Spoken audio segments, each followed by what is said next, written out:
Navarra. O Carlos Henrique Passos, ele é vice-presidente da Câmara Brasileira da Indústria da Construção Civil. Ele está junto à área de habitação e interesse social, presidente da comissão dessa instituição, e vai bater papo com a gente, porque nós temos aqui no Piauí, a Federação das Indústrias do Estado do Piauí. E você é na Bahia, você é presidente da federação, não é isso? Membro da confederação. Boa noite a todos, Virgínia. No momento, eu sou vice-presidente da Federação das Indústrias da Bahia, né, que é a cogênere da FIEP. Né? Eu estive até representando a FIEB na posse do atual presidente, né, e participo aqui do conselho do SESI, e dentro da Federação das Indústrias represento ela aqui em assuntos institucionais na região metropolitana de Salvador.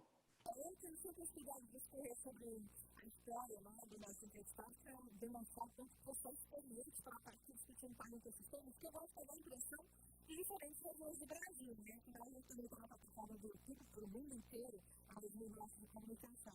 E aí a gente mostrou que a gente está acessível para fazer essa entrevista. Outro dia a gente convidou aqui o presidente do Sinduscom no Piauí, que é o Guilherme Forte, que é um empresário também muito atuante, muito experiente. E eu vou começar falando de um tema que ele citou para a gente, que é a dificuldade da construção civil no comentário de insumos, né? Para abastecer a construção civil do Brasil. Tem alguns entraves que precisam ser superados. Como é que está a Bahia em relação a isso e mais para o resto do Brasil? Esse é o grande desafio do setor da construção, né? Basicamente, a partir de setembro do ano passado, nós temos enfrentado dois movimentos muito desafiadores para o setor da construção, que é o suprimento de materiais e também o aumento do preço desses materiais, né? Isso iniciou começando pelo aço, né? O aço puxou isso, mas logo em seguida veio o cimento, veio o PVC, veio o cobre e outros materiais. Isso tem feito uma inflação no setor da construção civil superior à própria inflação que a economia brasileira está sofrendo, né? Nós estamos vendo aí o IPCA se aproximando de 10% na variação anual, mas o setor da construção civil já alcança próximo de 20% na variação do Índice Nacional da Construção Civil. E esse enfrentamento que temos feito a partir daquela data de setembro que eu citei, junto à Câmara Brasileira da Indústria da Construção, nós temos buscado, junto ao governo federal, medidas que possam atenuar esse problema. E a principal medida que a CEBIC vem defendendo junto ao governo federal é a redução de alíquotas de importação, permitindo que o setor busque esses insumos em outras praças produtoras. Nós já temos sucesso na importação de aço através da cooperativa da construção civil em Santa Catarina, que temos conseguido uma redução significativa no preço do aço. Isso propicia ao setor conhecer não só a questão da oportunidade de comprar materiais como aço, mas outros materiais que o mercado externo está oferecendo em preços que podem reduzir o impacto dessa subida de preço dos fornecedores nacionais. A construção civil fechou o primeiro semestre do ano com um saldo bem positivo, né? De 178 mil novos empregos com carteira assinada, que é bacana, né? É uma próxima de quase 8% no número de trabalhadores. Só que a gente tem um ritmo observado aí desse bimestre do ano, reduzido um pouco em relação ao número de vagas, né? De janeiro e fevereiro. Como é que você analisa esse movimento? Virgínia, essa é uma preocupação muito importante. O ciclo da construção civil é um ciclo muito longo, né? É um ciclo que, principalmente na área imobiliária, ele inicia numa identificação de um terreno, na realização de um projeto, no licenciamento junto aos órgãos públicos, prefeituras, concessionárias, depois se faz o lançamento imobiliário, a venda, até chegar à obra. O que é que nós temos identificado de uma forma geral no Brasil todo? O setor enfrentou a pandemia do Covid com muito sucesso, né? Na maioria dos estados, nós pudemos continuar trabalhando com índices muito bons de preservação da saúde dos trabalhadores. Isso fez com que o setor não perdesse emprego, ao contrário, ganhasse novas vagas de emprego. Mas o setor identificou também um problema, que nós temos conversado muito com o governo. Os lançamentos imobiliários, novos negócios, eles têm ocorrido numa velocidade menor do que as vendas. E isso é que nos preocupa, porque na hora que o lançamento fica menor que a venda, o futuro pode indicar um menor volume de obras em relação ao que temos hoje. E aí já se percebe que essa criação de novas vagas de emprego tem perdido força, né? E isso pode preocupar ao setor e à sociedade. Hoje, a gente costuma colocar isso para o governo. Olha, antigamente, o estoque de imóveis novos, em construção, em lançamento, girava em torno de 20 meses da média de vendas mensal, da média de venda mensal. Hoje, esse estoque reduziu para menos de 10 meses. Isso significa uma perspectiva, inclusive, de um desequilíbrio da oferta e da demanda, que pode criar, inclusive, aumento de preços para os nossos compradores. E isso pode até parecer que seja bom para o setor, mas nós entendemos que não, já que o nosso produto ele é comprado por famílias que dependem de salários, de renda. Então, a elevação do preço de venda não é desejado para o setor. O que interessa para nós é a estabilidade no custo da construção, na estabilidade no preço de venda, de forma tal que o nosso cliente, que são as famílias, possam continuar adquirindo a casa própria e propiciando negócios que geram emprego e geram renda. Então, hoje, essa questão da redução do número de lançamentos nos preocupa pela perspectiva de poder não gerar a mesma quantidade de empregos que foi possível gerar, mesmo no enfrentamento da Covid.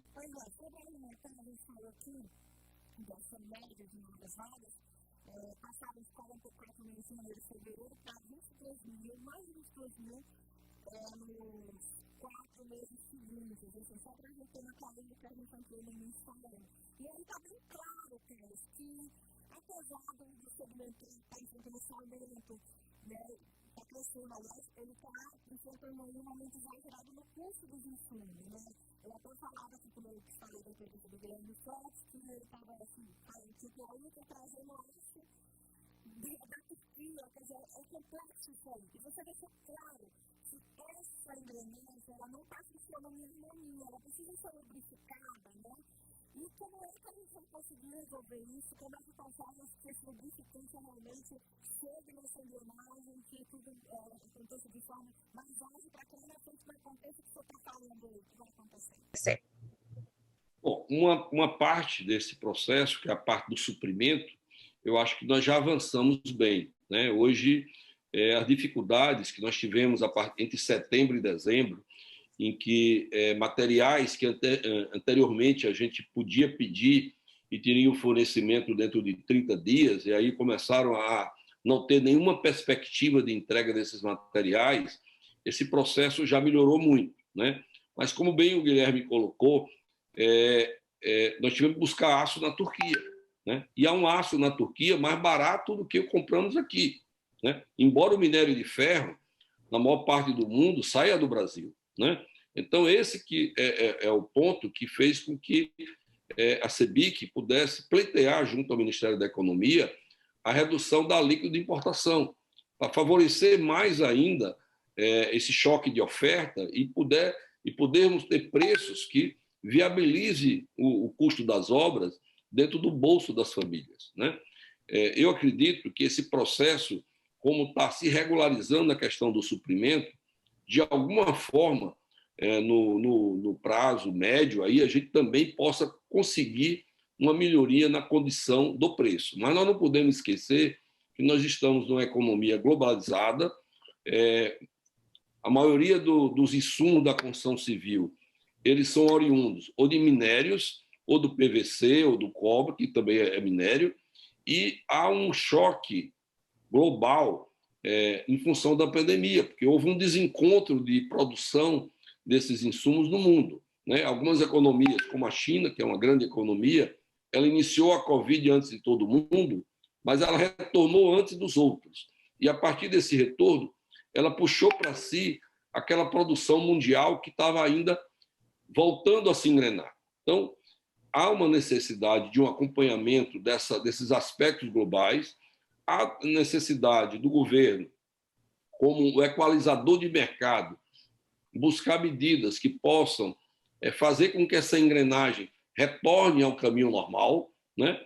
E o setor da construção civil precisa muito disso, até porque, Virgínia, além da questão do custo de materiais, a gente vem sofrendo também pelo aumento da taxa de juros.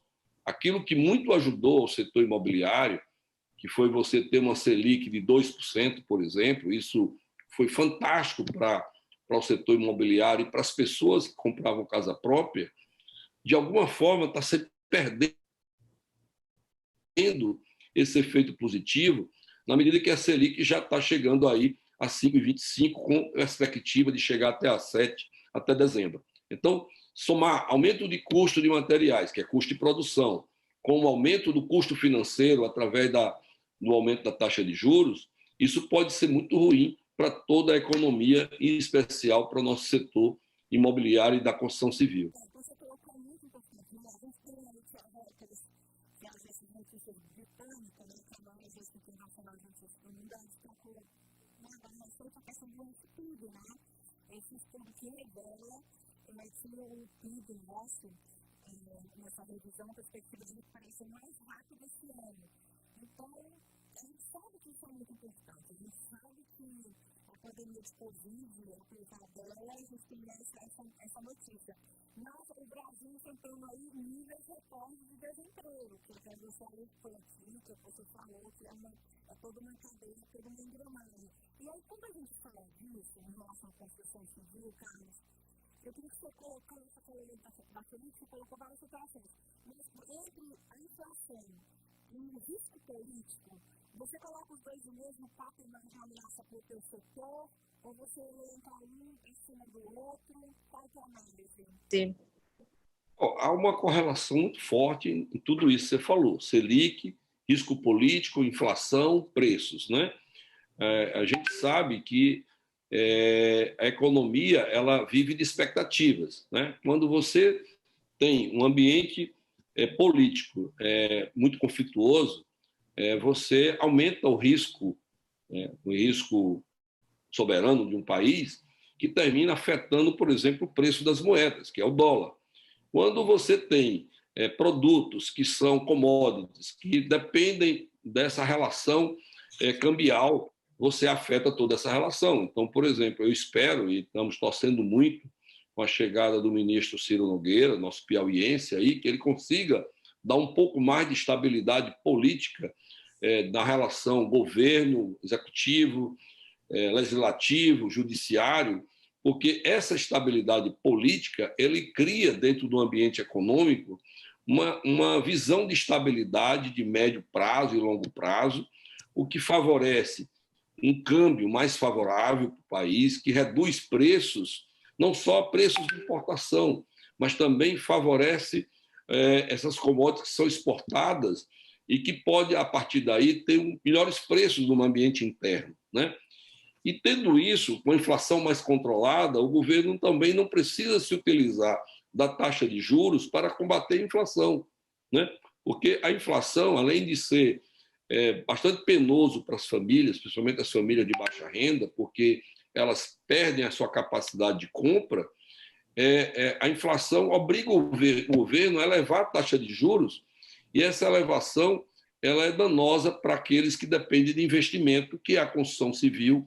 Basicamente, ela vive de investimento, seja investimento das empresas, seja investimento privado do setor do comércio, do serviço, da indústria, como principalmente das famílias que adquirem a sua casa própria para pagamento com longo prazo. Você citou aí o ministro Ciro Nogueira, que acaba de entrar, mas no Nordeste temos perspectiva grande em relação ao apoio do novo ministro, e a gente pode também colocar dentro desse contexto a política do governo federal do Paulo Guedes, porque a gente viu que a construção civil superou, né, o setor superou a alta do PIB nacional. Só corroborando com o que a gente vem falando aqui agora e em cima do seu discurso que você falou. E a gente tem aí apontando para um aumento nas vendas de quase 30%, mais de 27%, digamos assim. Mas você acha que, em algum momento, a política do governo federal poderia ter contribuído mais, apesar de que eles botaram muita energia na economia, mas você acha que, em algum momento, já está na hora do governo federal rever se tratar a construção civil com um pouco mais de motivação? Virgínia, a construção civil, de uma forma geral, ela depende de dois mercados, o mercado público e o mercado privado.